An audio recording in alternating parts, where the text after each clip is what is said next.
এটা কুকুৰ আৰু এটা গাধৰ মাজত এটা চুক্তি হ'ল যে আমি দৌৰিম, যোনে ফাৰ্ষ্ট হ'ব সি সিংহাসনত বহিব। কথামতে কাম। অৱশেষত কুকুৰ আৰু গাধই দৌৰিব ধৰিলে। কুকুৰটো কুকুৰেই, কুকুৰ দৌৰি ক'ৰবাত পালেগৈ, গাধ ক'ৰবাত থাকি গ'ল। এটুকুৰা ঠাইত ৪-৫টামান কুকুৰ থোপ খাই একগোট হৈ আছিলে।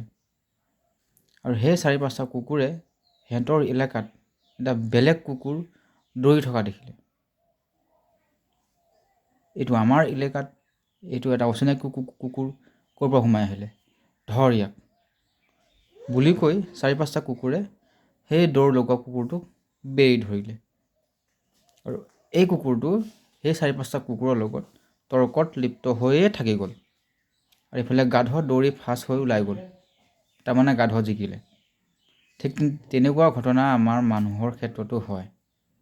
কেনেকৈ? আপুনি যদি কিবা আগবাঢ়িব বিচাৰিছে, আপোনাৰ কিবা সপোন আছে, আগুৱাই যোৱা, কিবা ডাঙৰ কাম কৰিবলৈ, প্ৰথম বিৰোধ পৰিয়ালৰ পৰা আহিব, আত্মীয় কুটুমৰ পৰাই আহিব। যেনেকৈ কুকুৰৰ আত্মীয় কুটুমেই বেৰি ধৰিলে, মানুহকো তেনেকৈ আপোনাৰ আগুৱাই যাবলৈ, কিবা ডাঙৰ কাম কৰিবলৈ, সপোন বাস্তৱায়িত কৰিবৰ কাৰণে আপুনি যিবিলাক কষ্ট কৰি আগুৱাই যায়, চবতকৈ প্ৰথম বিৰোধ আত্মীয় কুটুম পৰিয়ালৰ পৰাই আহে। হয় নহয় বাৰু? আপুনি কিবা এটা ভাল কৰিব বিচাৰিছে, কিবা নতুন কৰিব বিচাৰিছে, পৰিয়ালৰ আত্মীয় কুটুমেই আপোনাক ক'ব যে এনেকৈ নহয়, তই এনেকৈ কৰ, এইটো পথ ঠিক নহয়, তই এইটো পথত যা।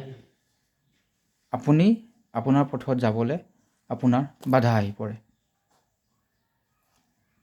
আত্মীয় কুটুমে আপোনাক প্ৰথমেই বাধা দিয়ে যে তই এইটো কৰিলে ভাল হ'ব, কিন্তু আপুনি নিজ ইচ্ছাই কৰিব নোৱাৰে। এইটো তেতিয়াও বাস্তৱ সত্য আছিলে, এতিয়াও বাস্তৱ সত্য। কাৰণ মহান জুলিয়াছ চিজাৰক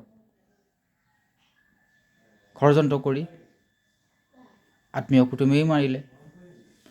দাৰা-চিক্কুক ঔৰংজেব নিজৰ ককায়েকেই মাৰিলে সিংহাসনৰ কাৰণে। ঠিক তেনেকুৱা ধৰণৰ কথা।